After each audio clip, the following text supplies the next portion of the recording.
The sun hung low over the endless plains like a bleeding wound against the darkening sky. Dust devils danced across the barren landscape, carrying whispers of secrets the desert had kept for generations. In the distance, the silhouette of a lone homestead stood defiant against the approaching night, a weathered sanctuary belonging to a man the townspeople simply called the Loner Rancher. At 43, Jake Morrison had built his life around solitude. His ranch sat 15 miles from the nearest settlement, a deliberate distance that kept the curious at bay and the past buried deep. The wooden fence posts bore the scars of countless storms, and the modest cabin showed signs of a man who valued function over comfort. This was exactly how Jake preferred it. No visitors, no questions, no complications. He was mending a broken gate when he first saw her. A figure stumbled across the ridge, moving with the desperate urgency of someone fleeing death itself. Jake's weathered hands paused on the rope he was threading through the fence post. In all his years of isolation, no one had ever approached his land on foot, especially not from the direction of Apache territory. The woman, for he could see now it was indeed a woman, collapsed just 20 yards from his property line. Her dress, once probably blue, was torn and stained with dust and what looked like dried blood. Dark hair hung in tangled strands around a face marked by exhaustion and terror. Jake's first instinct was to turn away. He had one rule that had served him well for over a decade: no strangers, no exceptions. The frontier was littered with the bones of men who had been too trusting, too willing to help. But something in the way she fell, the complete surrender in her collapse, stirred something he thought he had buried along with his wife and daughter. Against every instinct screaming in his head, Jake dropped his tools and walked toward her. Up close, he could see she was younger than he had first thought. Perhaps 25, with olive skin that spoke of mixed heritage. Her breathing was shallow but steady, and a nasty gash on her forehead had crusted over with dried blood. Most telling were her hands, soft, uncalloused. This was no frontier woman accustomed to hardship. "Ma'am?" Jake's voice came out rougher than intended, rusty from disuse. "Ma'am, can you hear me?" Her eyes fluttered open, deep brown, almost black, filled with a fear so profound it made Jake's chest tighten. She tried to speak, but only a whispered croak emerged. Her gaze darted frantically around the landscape before settling on his face, searching for something. Mercy, perhaps, or simply the absence of immediate threat. "You're safe," Jake found himself saying, though he wasn't sure why. For now. He helped her to her feet, noting how she favored her left leg and the way she instinctively scanned the horizon. Whatever she was running from, she expected it to follow. Jake had seen that look before, in the eyes of hunted animals, in the faces of men who knew their time was running short. "Can you walk?" he asked. She nodded, though her grip on his arm suggested otherwise. Together they made their way to the cabin, Jake's mind racing with questions he wasn't sure he wanted answered. Who was she? What was she running from? And why did every fiber of his being tell him that helping her was going to change everything? Inside the modest cabin, Jake settled her into the only comfortable chair, a worn leather seat positioned near the stone fireplace. The interior reflected its owner, sparse, functional, with only the barest necessities. A few books lined a makeshift shelf, a rifle hung above the mantel, and a faded photograph sat face down on a small table. "Water," she whispered, the first word she had managed to speak clearly. Jake brought her a tin cup filled from his well. She drank greedily, some of the liquid spilling down her chin. As color slowly returned to her cheeks, he got his first good look at her in the lamplight. Beautiful, certainly, but there was something else. An intelligence in her eyes that suggested depths he couldn't fathom. "What's your name?" Jake asked, settling into a chair across from her. She hesitated, those dark eyes studying his face, as if weighing how much truth she could afford to share. "Elena," she said finally. "Elena Vasquez." "Well, Miss Vasquez, you want to tell me what you're running from?" Before she could answer, a sound drifted across the evening air that made both of them freeze. distant but unmistakable, the rhythmic beating of Apache war drums, echoing from the hills to the north. Jake had heard those drums before, years ago, and they never meant anything good. Elena's face went pale, her hands gripping the arms of the chair so tightly her knuckles turned white. "They found me," she whispered. "Dear God, they found me." Jake moved to the window, peering through the gap in the curtains. The drums continued their ominous rhythm, but he could see no signs of immediate approach. Still, the sound sent a chill down his spine. Apache war drums at sunset meant only one thing: someone was going to die before dawn. "Who found you?" Jake asked, though he was beginning to suspect he didn't want to know the answer. "The Apaches," Elena said, her voice barely audible. "But they're not like the others.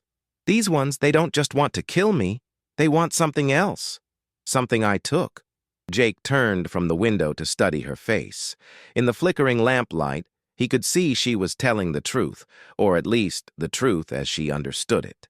But there was something else in her expression, a shadow of guilt that suggested the story was far more complicated than a simple theft. "What did you take?" he asked.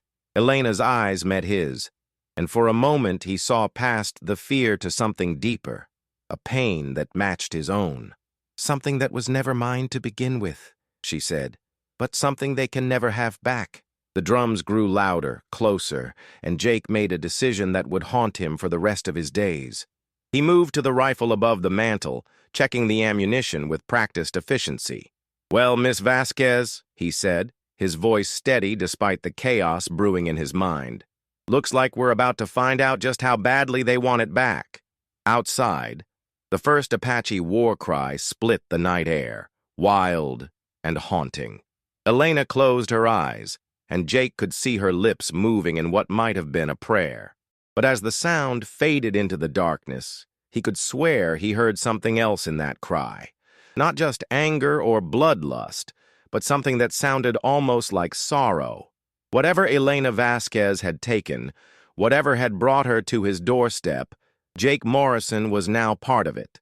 And as the drums continued their relentless beat, he couldn't shake the feeling that this was only the beginning of a story that would test everything he thought he knew about justice, mercy, and the price of the past. The loner rancher's days of solitude were over. Dawn broke gray and cold over the Morrison ranch, but Jake had been awake for hours. The Apache drums had fallen silent just before midnight, leaving behind an eerie quiet that was somehow more unsettling than the rhythmic beating had been. He sat by the window, rifle across his knees, watching the horizon for any sign of movement. Elena had finally fallen asleep in the chair, exhaustion overcoming fear. In the pale morning light, Jake could see the extent of her injuries more clearly. Bruises on her arms that looked like finger marks, scratches on her legs from running through brush, and that gash on her forehead that would need proper tending. But it was her hands that troubled him most. Despite their softness, he could see faint scars on her palms, old marks that spoke of a harder life than her appearance suggested. A soft knock at the door made them both freeze. Elena's eyes snapped open, instantly alert, while Jake raised his rifle. In 15 years of living on this ranch, no one had ever knocked on his door at dawn. "Jake Morrison?" The voice was unfamiliar, male, with the careful pronunciation of someone speaking English as a second language. "I come to talk. I am alone." Jake moved to the window and peered out. A single Apache warrior stood before his door, hands visible and empty of weapons. He was older than Jake had expected, perhaps 50, with silver threading through his long black hair. Most surprising was his clothing. Traditional Apache garments mixed with white man's boots and a leather vest that had seen better days. "What do you want?" Jake called through the door. "To speak of the woman," came the reply. "To speak of what she carries." Elena had gone rigid in her chair. "Don't let him in," she whispered urgently. "Please, Jake. You don't understand what they're capable of." But something in the Apache's voice gave Jake pause. There was no threat in it, no anger. If anything, the man sounded tired, weighed down by some burden Jake couldn't fathom. Against Elena's desperate protests, Jake opened the door but kept the rifle ready. The Apache warrior studied him with dark eyes that held surprising intelligence and what looked like respect. "I am Joseph Crow Feather," the man said. "I speak for my people in this matter." "What matter would that be?" Joseph's gaze shifted to Elena, who had shrunk back into the shadows of the cabin. When he spoke, his words were directed at her, though he continued to look at Jake. "She knows why we have come. She knows what she has taken from us. But perhaps she has not told you the whole truth of it." "I haven't told him anything," Elena said, her voice sharp with defiance. "And I won't. Not to you, not to anyone." Joseph nodded slowly, as if this was the answer he had expected. "Then I will tell him myself." He turned back to Jake. "May I sit? This is a long story, and I am no longer a young man." Jake gestured to a wooden crate that served as a makeshift chair. Joseph settled himself with the careful movements of someone whose bones had seen too many battles. 40 years ago, Joseph began, "my sister was taken by white soldiers. She was 15, beautiful, innocent. They said she attacked a settler, but this was a lie. She was gathering herbs for our medicine woman when they found her." Elena made a soft sound of protest, but Joseph continued without acknowledging her. "They took her to a place called Clearwater Mission, run by a man named Father Miguel Vasquez. He was supposed to civilize her, make her into a proper Christian woman. Instead," Joseph's voice hardened, "instead he made her into his wife, though she was already married to a warrior of our tribe." Jake glanced at Elena, noting how she had gone pale at the mention of the name Vasquez. "For 10 years, she lived in that mission. She bore Father Vasquez 3 children, 2 sons and a daughter. The sons died of fever, but the daughter lived. When my sister finally escaped and returned to us, she was broken in spirit. She died within a year, but not before she told us about her daughter." "Elena," Jake said quietly, understanding beginning to dawn. "Elena Vasquez," Joseph confirmed. "Raised by the man who destroyed her mother. Taught to believe that her Apache blood was something to be ashamed of. But blood calls to blood, Mr. Morrison." Eventually, she learned the truth. Elena stood abruptly, her face flushed with anger. "You don't know anything about my life," she said. "My father was a good man. He saved me from—" "From what?" Joseph interrupted gently. "From your own heritage? From the family that mourned your mother every day for 25 years? Jake watched this exchange with growing unease. The story Joseph told explained much. Elena's mixed heritage, her fear of the Apaches, even her educated manner of speaking. But it didn't explain what she had supposedly stolen or why she was running. "What did she take?" Jake asked. Joseph reached into his vest and withdrew a small leather pouch. From it, he produced what looked like a piece of turquoise, carved into the shape of a bird. "This belonged to her mother," he said. "It was a wedding gift from her Apache husband, Elena's true father. When Father Vasquez died last month, Elena found it among his possessions. She also found letters that told the truth about what happened to her mother." Elena's composure finally cracked. "Those letters were mine by right," she said, tears streaming down her face. "Everything in them was mine to know." "Yes," Joseph agreed, "but they were also ours. They contained the names of the soldiers who took your mother, the officials who covered up the crime, the men who are still alive and have never faced justice for what they did." Jake felt a chill run down his spine. "You want the letters." "We want justice," Joseph corrected. "For 40 years we have waited. For 40 years the men who destroyed our family have lived free while we buried our grief. Those letters are proof of crimes that were covered up, witnesses who were silenced, orders that came from the highest levels of the territorial government. And if Elena gives you these letters," Joseph's expression grew grim, "then there will be war, Mr. Morrison. Not the kind of war you might expect. Not raids and scalping and burning homesteads. A different kind of war. One fought in courtrooms and newspapers. One that will expose the corruption that has poisoned this territory for decades." Elena laughed bitterly. "You think the white man's courts will give you justice? You think they'll care about one Apache woman who died 25 years ago? Perhaps not," Joseph admitted. But the letters contain more than just your mother's story. They speak of other crimes, other cover-ups. There are powerful men who would pay dearly to keep those secrets buried. Jake was beginning to understand the true scope of what Elena had stumbled into. You're talking about blackmail. I'm talking about survival, Joseph said. My people are dying, Mr. Morrison. Not from bullets or disease, but from poverty and despair. The reservation land is worthless. The government rations barely keep us alive. But with what those letters could bring us, you could buy land, Jake finished. Real land. A future. Joseph nodded.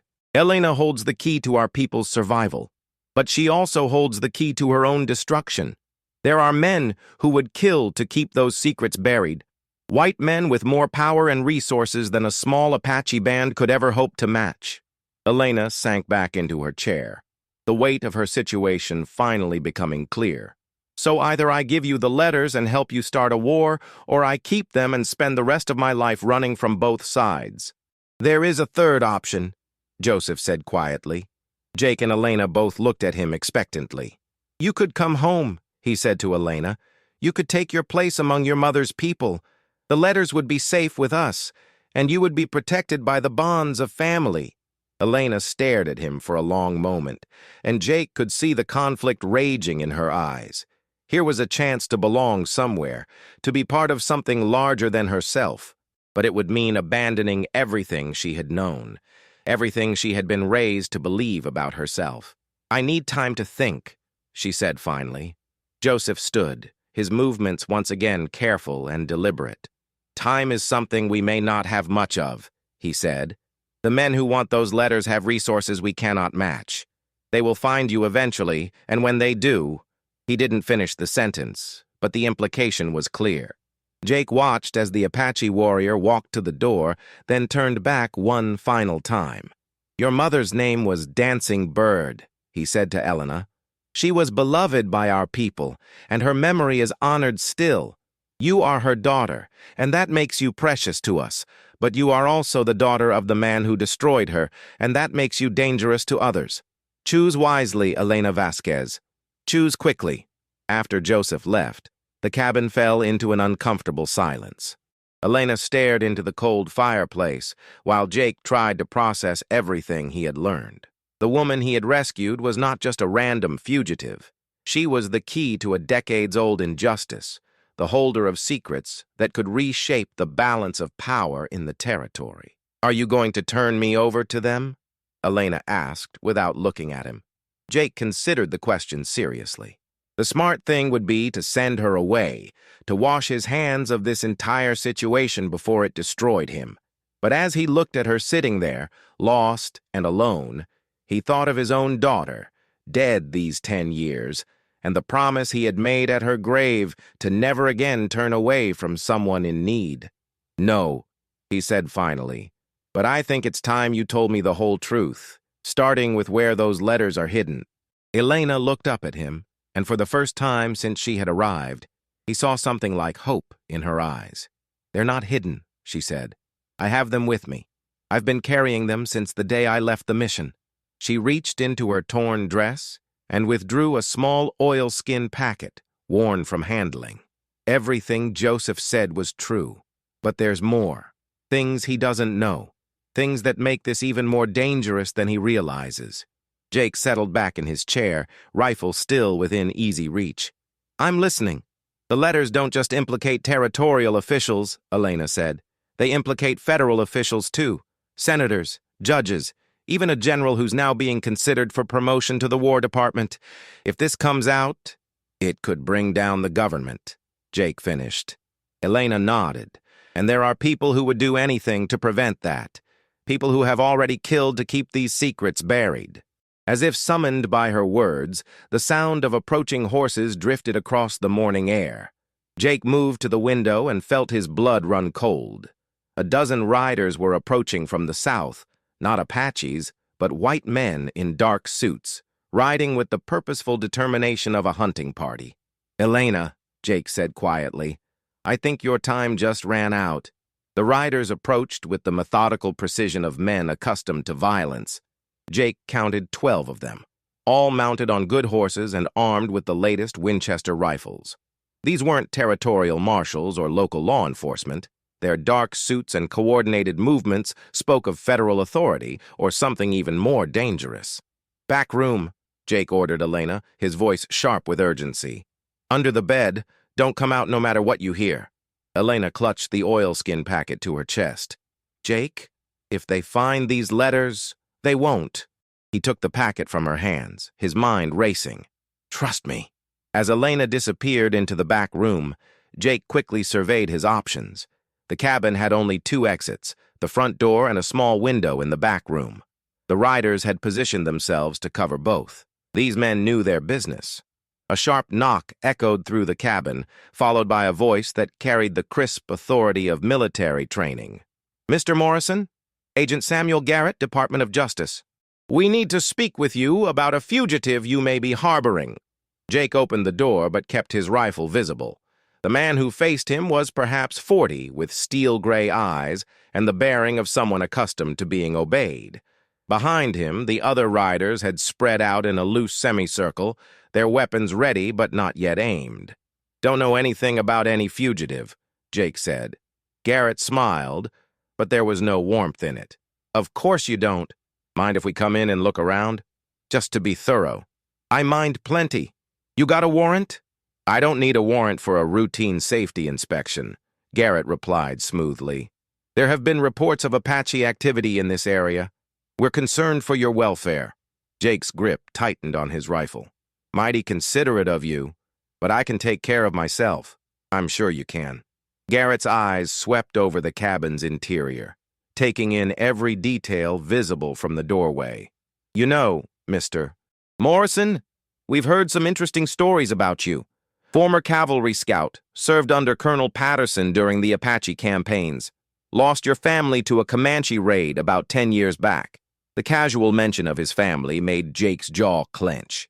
"What's your point?"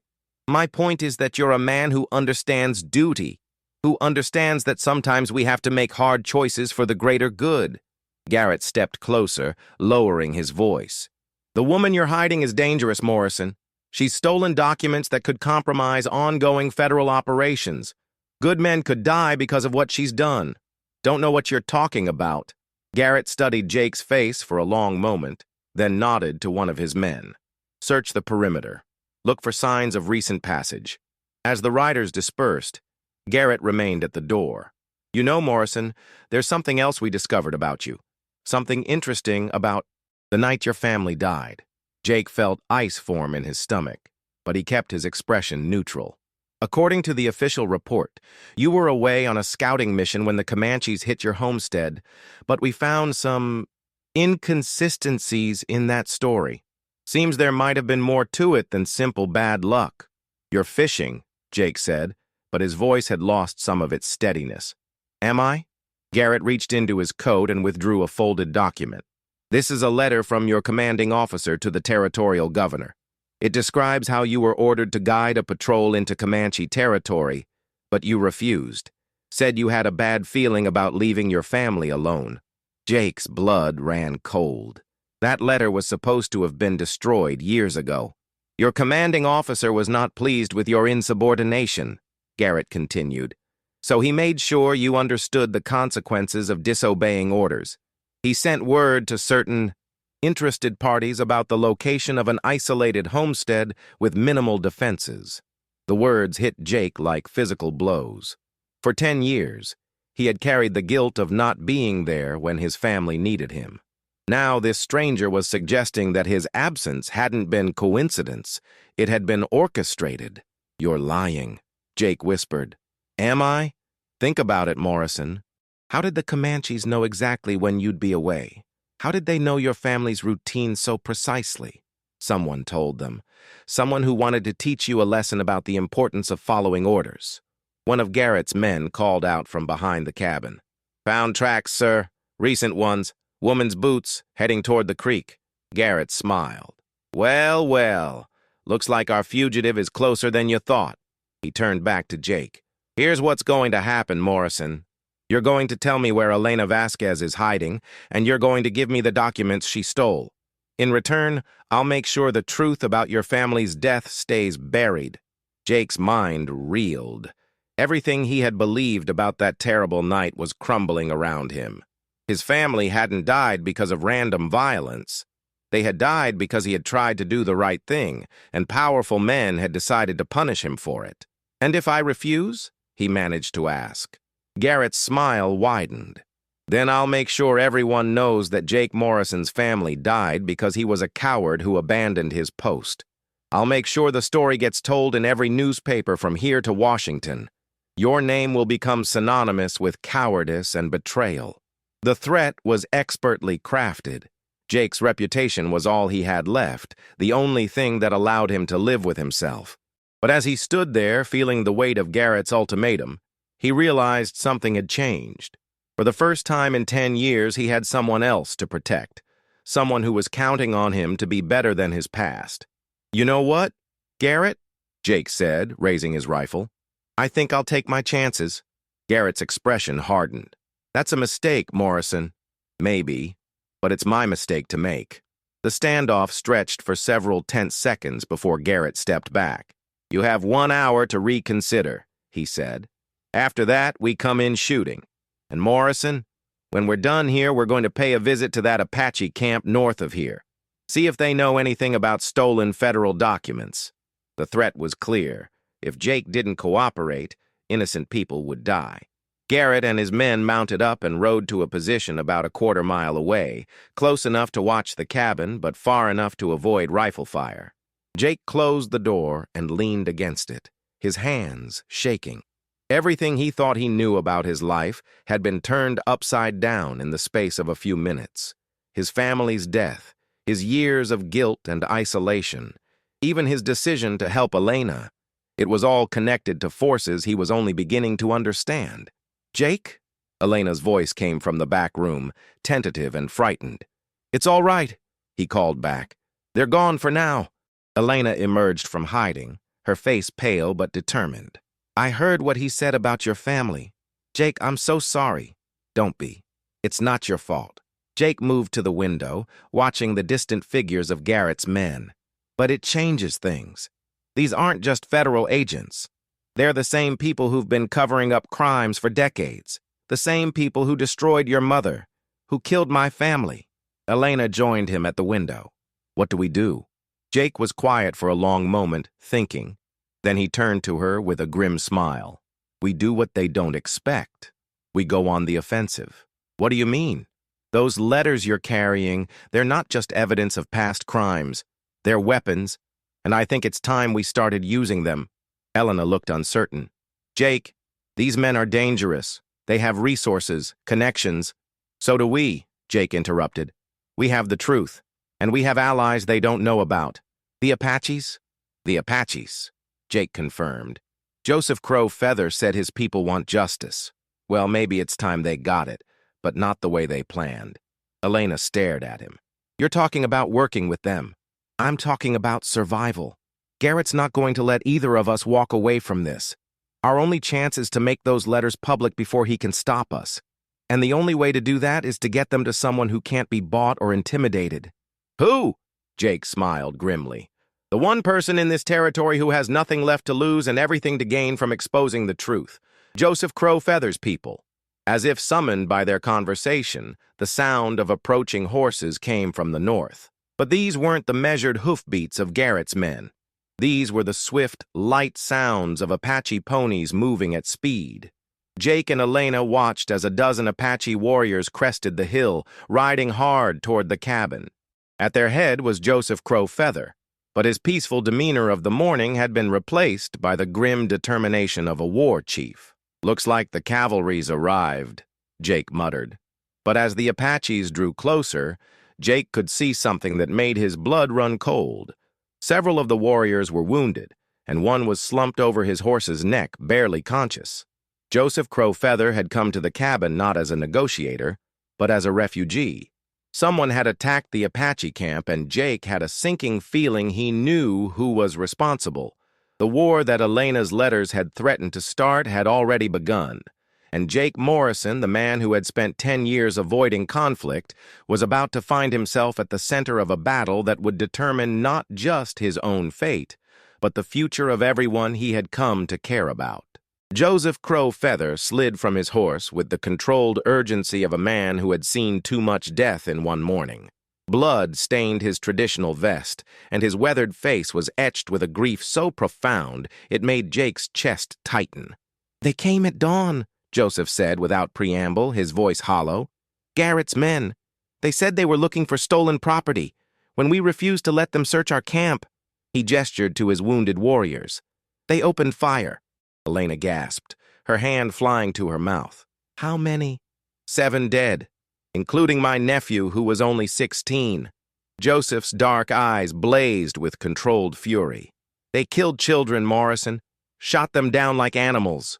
Jake felt rage building in his chest, a cold, familiar anger that he had thought buried with his family. "Where are the rest of your people?" "Scattered, hidden in the canyons to the north, but they will find us eventually. Garrett has too many men, too many resources." Joseph looked directly at Elena. "This is what your letters have cost us. This is the price of the white man's justice." Elena stepped forward, tears streaming down her face. "I never wanted this. I never wanted anyone to die because of me. Wanting has nothing to do with it," Joseph replied, but his voice had softened slightly. "You are your mother's daughter. She too carried burdens she never chose." Jake moved to the window, scanning the horizon. Garrett's men were still in position to the south, but now they had been reinforced. He counted at least 20 riders, and more were arriving from the direction of town. "They're planning something," he said, "probably waiting for full dark to make their move." Joseph joined him at the window. "They will not wait long. Garrett knows that every hour gives us more time to plan, more time to get word to others about what has happened." "What others?" Elena asked. Joseph smiled grimly. "Did you think we were the only ones who knew about those letters? Your father, your adoptive father, was not as careful as he thought. Before he died, he spoke to others about what he had discovered. A newspaper editor in Tucson, a federal judge in Santa Fe, even a senator's aide in Washington." Jake felt a spark of hope. "So the information is already out there? Pieces of it, fragments, but without the actual letters, without the proof." Joseph shrugged. "Stories can be denied, witnesses can be discredited, but documents are harder to dismiss." Elena pulled the oilskin packet from her dress, staring at it as if it were a snake. "All this death, all this suffering for pieces of paper." "Not just paper," Joseph corrected. "Truth, justice, the possibility of a future where our children don't have to live in fear." He paused, studying her face. "But perhaps you are right to question the cost. Perhaps some prices are too high to pay." Jake watched this exchange with growing understanding. Joseph wasn't just seeking revenge. He was offering Elena a choice. She could destroy the letters, end the bloodshed, and try to disappear.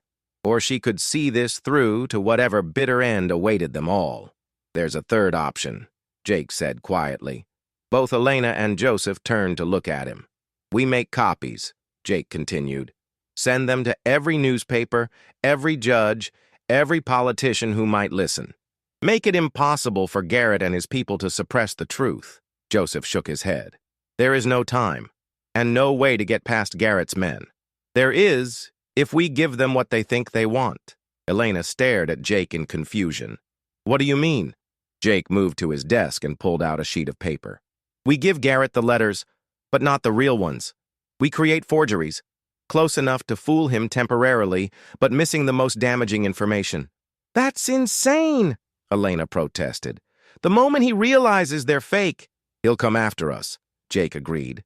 "But by then, the real letters will be on their way to people who can't be bought or intimidated, and Garrett will have revealed himself for what he really is, a murderer who's willing to kill innocent people to protect his secrets." Joseph considered this for a long moment. "It could work," he said slowly, "but it would require perfect timing, and someone would have to stay behind to sell the deception." "I'll do it," Jake said immediately. "No." Elena's voice was firm. "This is my responsibility, my burden. I won't let anyone else die because of my choices. You're not thinking clearly, Jake argued. Garrett wants you alive, at least until he's sure he has everything. But me? I'm expendable. The moment he realizes he's been tricked, he'll put a bullet in my head without a second thought. Joseph held up a hand, stopping their argument. There may be another way, but it will require trust and courage from all of us. He moved to the window and pointed toward the distant hills. My people are hidden in the canyons, but they are not helpless. We know this land better than any white man ever will. If we can get word to them, they can create diversions, draw Garrett's men away from the cabin. And then? Jake asked. Then we all leave together, but not the way Garrett expects. Joseph smiled for the first time since his arrival. There are old Apache trails through these hills, paths that haven't been used in decades. We can reach the railroad at Willow Creek by tomorrow night. Elena looked skeptical. And then what? Even if we get the letters to the authorities, Garrett will just deny everything. Say we're lying that the documents are forged. Perhaps, Joseph agreed. But he will have to explain why he massacred an Apache camp, why he attacked a federal scout's homestead. There will be too many witnesses, too many questions. Jake felt a familiar stirring in his chest, the same feeling he had experienced years ago when planning cavalry operations. It was dangerous, probably suicidal, but it might just work. We'll need a signal, he said. Something to coordinate the timing. Joseph nodded toward one of his wounded warriors. Little Wolf can still ride. He will carry word to our people. When the sun touches the western hills, they will begin their diversions. That gives us maybe 3 hours, Jake calculated. Enough time to prepare the forgeries and plan our route. Elena was quiet for a long moment, staring at the packet of letters in her hands. When she finally spoke, her voice was steady with resolve. There's something else you both need to know, she said. Something I haven't told you about what's in these letters. Jake and Joseph waited as she carefully opened the oilskin packet and withdrew several sheets of yellowed paper. Her hands trembled slightly as she sorted through them. Most of these are exactly what Joseph described. Evidence of the crimes committed against my mother, the cover-up that followed. But there's one letter that's different. She held up a single sheet, covered in faded ink. This one was written by my mother herself, just before she died. Joseph leaned forward, his eyes fixed on the paper. What does it say? Elena's voice broke slightly as she began to read. My daughter, if you are reading this, then the truth has finally come to light. I pray that you will forgive me for the choices I made, for the secrets I kept. But know that everything I did was to protect you from the darkness that consumed my life. She paused, wiping tears from her eyes before continuing. There is something hidden beneath the old mission bell, something that proves the corruption goes deeper than anyone knows. Use it wisely, my daughter. Use it to ensure that no other family suffers as ours has suffered. Jake felt a chill run down his spine. What's hidden beneath the bell? I don't know, Elena admitted. But the mission is only 20 miles from here. If we could get there. Joseph was already shaking his head. Too dangerous. Garrett will have men watching every road, every trail. Not every trail, Jake said slowly. There's an old mining road that runs through the hills east of here. It's been abandoned for years, but it leads right past the mission. You're talking about splitting up, Elena realized. Some of us go to the mission while others take the letters to safety. Jake nodded. It's risky, but it might be our only chance to get the whole truth.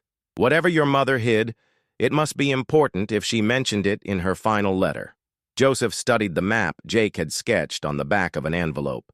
It could work, but we would need to move soon before Garrett realizes what we're planning. As if summoned by their conversation, the sound of approaching horses came from the south. Jake moved to the window and cursed under his breath. Garrett was riding toward the cabin alone, a white flag tied to his rifle barrel. He wants to talk, Jake said. It's a trap, Elena warned. Maybe, but it might also be our chance to buy some time. Jake checked his rifle and moved toward the door. Stay hidden, both of you. If this goes wrong, stick to the plan. Jake stepped outside as Garrett approached, noting how the federal agent's eyes constantly scanned the area around the cabin. This was a man who trusted no one and expected betrayal at every turn. Morrison, Garrett called out as he stopped his horse 20 feet away. "I think it's time we had an honest conversation." "I'm listening." Garrett dismounted but kept his rifle in his hands. "My superiors are getting impatient. They want this situation resolved quickly and quietly. I'm prepared to make you an offer." "What kind of offer?" "The woman and the documents she stole, in exchange for a full pardon for your past indiscretions, plus a substantial monetary compensation for your cooperation." Jake kept his expression neutral. "How substantial?" "Enough to buy a new ranch, somewhere far from here, where you can start fresh." Garrett's smile was cold. "Think about it, Morrison. You could leave all this behind. The guilt, the isolation, the memories. All you have to do is walk away. And Elena? Elena Vasquez is a fugitive who stole classified federal documents. She'll face trial, of course, but I'm sure we can arrange for a lenient sentence." Jake almost laughed at the transparent lie. Elena would be dead within hours of Garrett getting his hands on her, and they both knew it. "I need time to think about it," Jake said. Garrett nodded. "Of course, but not too much time. My men are getting restless, and I can't guarantee their restraint much longer." He remounted his horse and turned to leave, then paused. "Oh, and Morrison? If you're thinking about trying something clever, remember what happened to that Apache camp this morning. I'd hate for this cabin to suffer a similar fate." As Garrett rode away, Jake felt the weight of the decision settling on his shoulders. In a few hours, when the sun touched the western hills, they would either be free or dead. There was no middle ground, no safe compromise. He turned back toward the cabin where Elena and Joseph waited in the shadows.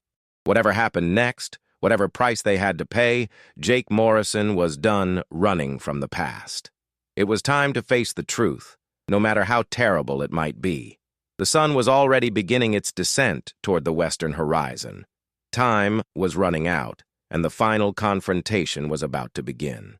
But as Jake reached for the cabin door, he heard something that made him freeze, the distant sound of a church bell ringing across the valley.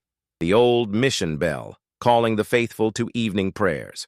Or perhaps, Jake thought with grim determination, calling them to something else entirely. The truth was waiting beneath that bell, and Jake Morrison intended to find it, even if it killed him. Hello, how are you? Did you enjoy the story? Like, share, comment on which city you're watching from, and subscribe to the channel to help us continue adding new amazing videos. Thank you very much, and come back often.